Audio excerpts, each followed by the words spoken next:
So the question is, what are you doing with your life? What are you doing with your life? Ha! That question can pain people at times, you know. It really can.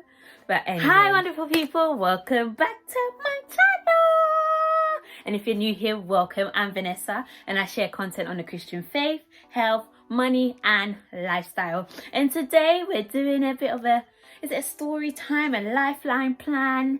I'm just telling you about my career journey and maybe some tips and advice for maybe those who are in their 20s, 30s, and some decisions that you might need to consider when it comes to your career. So,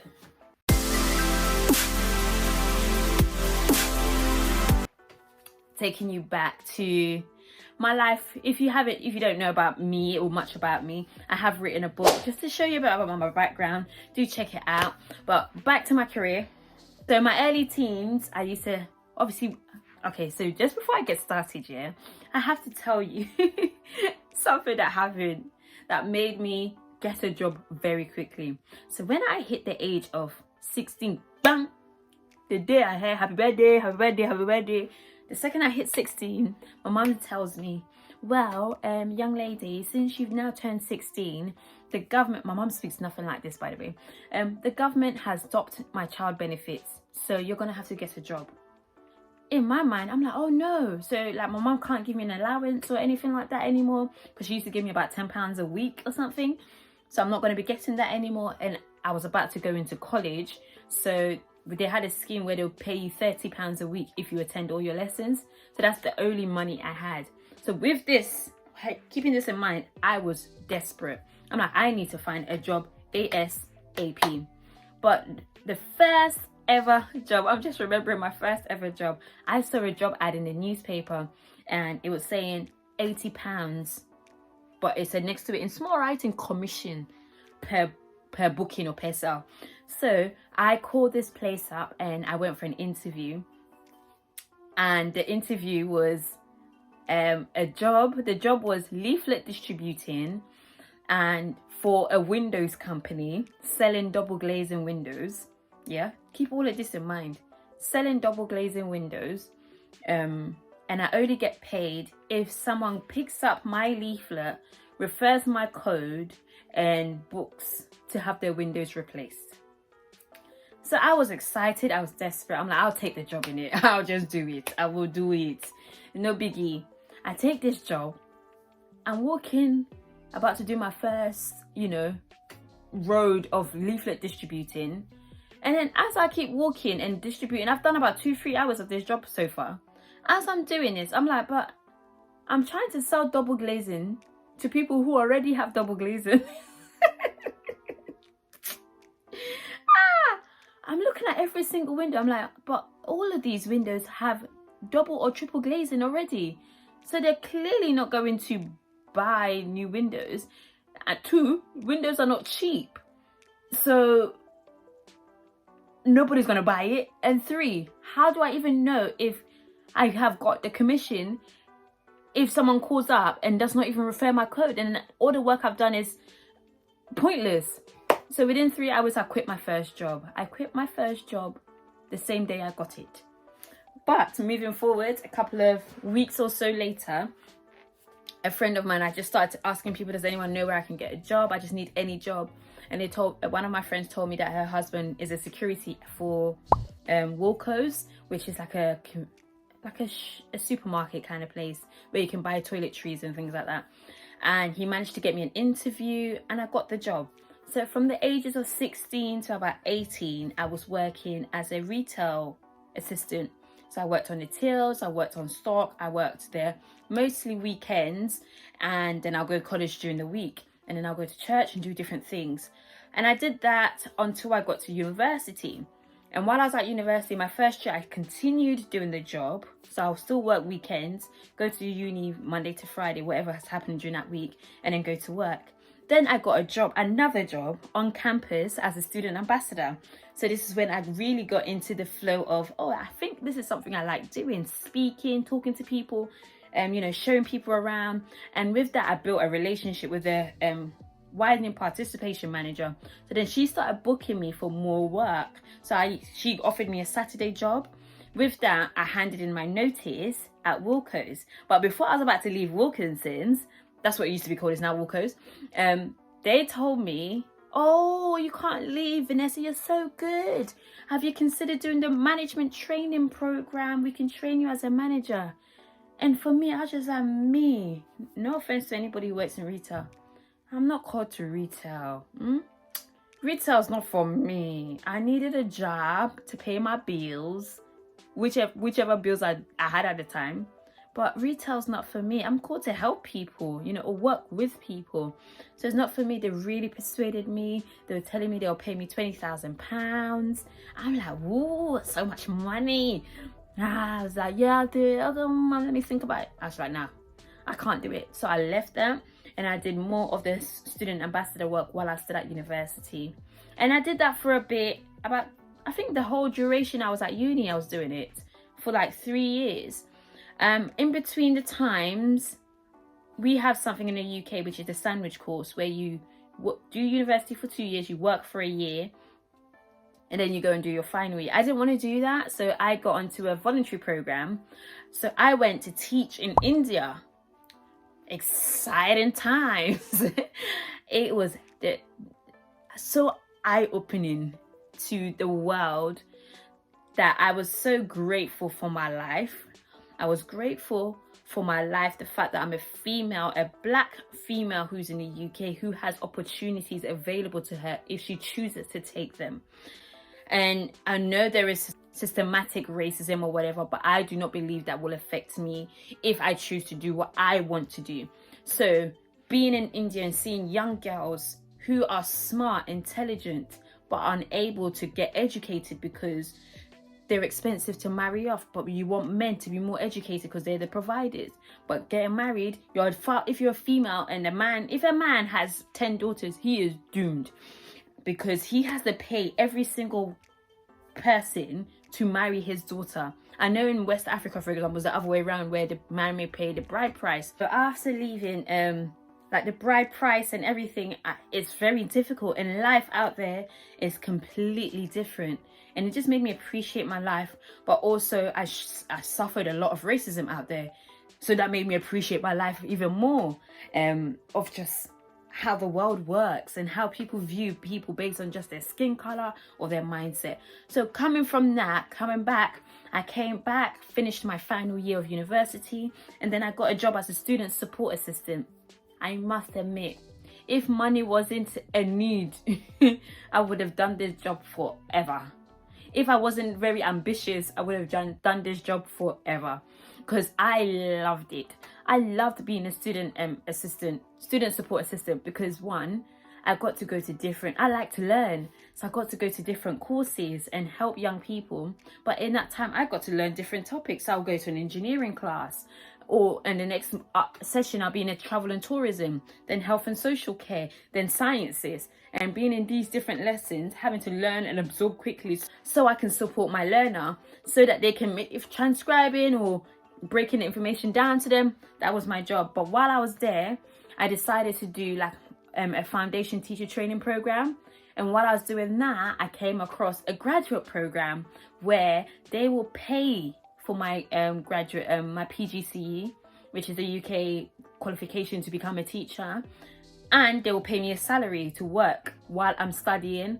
So that's the next step I took. I applied for it, I got the job, I got onto the grad scheme. I must admit, that job, it taught me a lot, because East London is a whole different world to West London and to Northwest London. But it gave me the skill sets I needed to progress in my career. So at this point, initially I thought I want to be a head teacher. I want to be a principal of a college. I was very ambitious that way. But after a while, I was just like, I don't know if this is fully for me or not. So as I was doing my graduate program, I got married in that season, because I got married at 23. We were renting at the time. Within a year and a half, we had bought our first house. So we were doing quite a lot for a young couple. I had my first child at 25. So in that time, we have to factor in that as I was working, I was building a family as well. Because a lot of people, maybe in their early 20s, their focus is just on their career. I didn't necessarily have that, and I wouldn't change it for the world. I'm grateful for what I have because I've got 2 children now, who are a bit older. I'm in my early 30s, just entered my 30s really, but I still have my 2 children, my family, my house, my car, you know, the basics that on the outside looks great, but something was still missing. So I finished my graduate program, and then I got a job as a fully qualified lecturer. So then I was a lecturer, business lecturer for a couple of years. In that time I had another baby, but something was missing again. I just felt like I was teaching business, but I wasn't doing business. And I wanted more than just being able to deliver information to young people and get them to pass. And my appetite for teaching changed because about 70% of it is administration. It's not the delivery and seeing lives change, it's the make sure they pass. Check out my video of my leaving teaching of job alternatives. But yeah, that's something I did for a couple of years. Then after having my children, because my children were very young, I had to make some sacrifices. Some people, maybe they would have put their child in childcare and then gone straight back to work full time. Me personally, I wanted to raise my own children. And the thought of just paying someone else to do the job that I can do really bothered me, because reality was I had 2 children quite close in age. So it would have cost me £150 a day to put both of them in childcare. And I'm not earning big money to be able to be like justify me doing that with my children. If I was earning £200,000, then I get it. I can pay someone the 20 grand and then it works.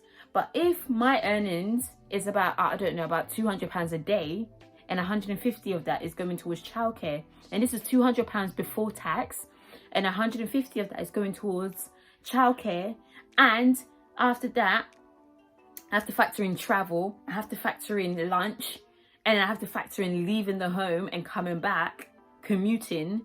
It just wasn't worth it. So I decided to get a job doing something completely different. So I went into banking.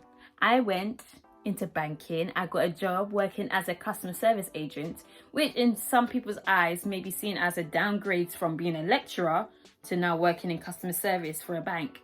And the truth is, it was. And I did struggle at times, my self-worth. And then I started to realize I was putting my value or who I am, or I consider myself to be, based on my career and my job title. Because when you say I'm a lecturer, people are like, oh, really? But if you say, oh, I work as a customer service agent, people are like, oh, okay, cool. All right, is that all you do? So I started to realize that I was putting my self-value, while my value comes from Christ and comes from God alone. Who I am is nothing to do with my job. Who I am is to do with who God's created me to be. So in that time, I was working nights, guys. Nights. I have sacrificed, though. I have sacrificed. I was working nights, 10 p.m. to 7 a.m. every day. No, I was doing 3 nights a week. And it started to really take its toll on me because my kids were quite young. So I would work 3 nights a week and take care of my kids during the day. So I'll finish work at 7. My child will be up at maybe 7:30. I have to sort them out, drop one maybe to nursery, because in the UK, once the child hits 3, now they brought in where if you're a working parent, then you can get free 30 hours childcare. So that's why I took advantage of that. And then after that, I was working there. It was going great because in that time I was building my business. I had my blogs, I had my YouTube channel, I was creating content, I was writing my book that I released recently. Do check it out. I was doing quite a lot on my own personal level for my business that I believe God's called me to build, but I wasn't doing enough because I did not have the time to. I was a full-time mum practically, and then a working mum at the same time, and I had church commitments. I had different things. I just couldn't focus on building what God's really called me. And then there was a moment where God said, hand in your notice. And I'm like, but God, I'm not making enough money to justify leaving this job, even though I'm struggling. And God was just like, I am going to provide for you. I'm going to make a way for you. And I'm currently in that season right now. So my whole career, most people will tell you, oh, then I went to here, then I went to here, then I went to here, then I went to here. For me, I've like gone to here, then went here, and now I'm here. about to catapult up. So I just want to encourage anybody, like, whatever the path or journey is, I think the key thing is to know or try and figure out what you actually enjoy doing. Because job titles are great, but nothing is guaranteed. Before you know it, redundancy. Before you know it, career change. Before you know it, sick. Things can happen. So the least you can do is do something you enjoy or you gain pleasure from. Another thing is always learn, because I was able to transition from one sector of education into finance because I had my own personal finance blog. That was the main reason why I was able to transition to sectors. So sometimes, especially as mums and when you have children, you realize, whoa, I've worked so hard just to be in a position of not even being able to work because I'm choosing to raise my children and put myself through that sacrifice. And that's okay. So I just share all of my career journey to tell you where I'm currently at right now. So now I will consider myself as an entrepreneur and a freelancer. Oh, so do check out my video of God told me to quit my job. I go into a bit more detail of what God's doing so far. But like, God has been so good that I'm not lacking. I did not have any savings. Usually when people hand in the notice, they've got savings to cover themselves for at least 3 to 6 months. I didn't have nothing. I don't have nothing.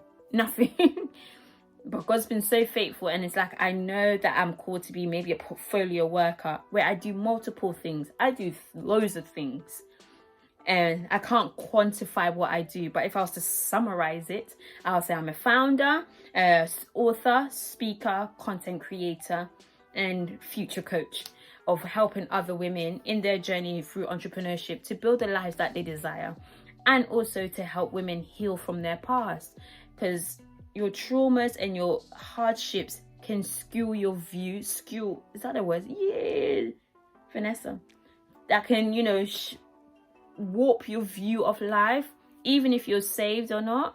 So I just want to encourage anybody out there, wherever you're at right now, pray, and if God has given you the peace that's where he needs you to be at that present moment, sit there and rejoice in that season, because we all go through seasons, but it's your attitude and your mindset when you're in there. I know that I'm in a season of building. And in that season of building, I'm not going to get the instant gratification. I'm not going to get the thousands of pounds I'm expecting within a day. I'm not going to get any of that because I have to build. I have to build. And in any business, you have to build. You have to go through the building stages of making sure you're building it brick by brick and not letting go or changing your mind because you're not seeing the full house come together. God is the architect. We're just builders. We're employees of God on a mission to make a difference and make an internal impact in people's lives. So I just wanted to share my little career journey to where I'm at right now. I'll probably be back next year or the year after and give you an update on what I'm currently doing. And I'm partly for myself, Vanessa, keep going. Partly for myself to watch my videos back and be like, wow, like this is amazing where God has taken me after leaving traditional working to working for myself. So thank you for watching. Don't forget to like, share and subscribe and put your notification button on. Bye. Mwah. Mwah.